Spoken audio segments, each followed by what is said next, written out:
శ్రీ సత్యసాయి జిల్లా కేంద్రం పుట్టపర్తి శిల్పారామంలో వీర జవాన్ అగ్నివీర్ మురళీ నాయక్ కాంస్య విగ్రహాన్ని ఆవిష్కరించారు. ఈ కార్యక్రమంలో జిల్లా కలెక్టర్ శ్యామ్ ప్రసాద్, ఎస్పీ సతీష్ కుమార్, సైనిక అధికారులు పాల్గొని మురళీ నాయక్ తండ్రి శ్రీరామ్ నాయక్ తో కలిసి ఆవిష్కరించారు. ఈ సందర్భంగా ఆయన విగ్రహానికి పూలమాలలు వేసి ఘనంగా నివాళులర్పించి మురళీ నాయక్ తండ్రిని అధికారులు సత్కరించారు. దేశ రక్షణ కోసం ప్రాణాలర్పించిన మురళీ నాయక్ త్యాగం జిల్లా ప్రజలకు, రాష్ట్రానికి ఆదర్శమని కలెక్టర్ కొనియాడారు. యువత ఆయనను స్ఫూర్తిగా తీసుకుని దేశ సేవకు ముందుకు రావాలని ఎస్పీ పిలుపునిచ్చారు. మురళీ నాయకుని తలుచుకోవాలంటే ఈ స్మారక ఈ యొక్క విగ్రహం అనేది చాలా తోడ్పడుతుంది, స్ఫూర్తినిస్తుందని ఆశిస్తున్నాను.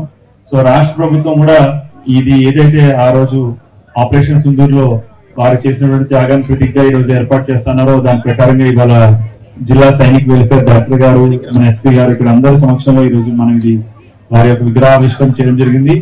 నిజంగా మనందరం కూడా మన పని ఏంటంటే మనం సంపాదించుకొని మనం ఉద్యోగాలు చేసుకుంటుంటాం. బట్ దేశ సైనికులు మాత్రమే భారతదేశం కోసం సరిహద్దుల్లో ఉన్నటువంటి శత్రువుల నుంచి మనకి ఏ విధమైనటువంటి ప్రమాదం జరగకుండా నిరంతరం అప్రమత్తంగా ఉండి మంచు, చలి లేదంటే వేడి అన్ని రకాల ప్రాంతాల్లో కూడా ఈవెన్ జంగిల్ ఏరియాస్ లో కూడా వారి యొక్క కఠినమైనటువంటి శ్రమిస్తూ మన దేశాన్ని రక్షణ చేస్తూ ఉంటారు.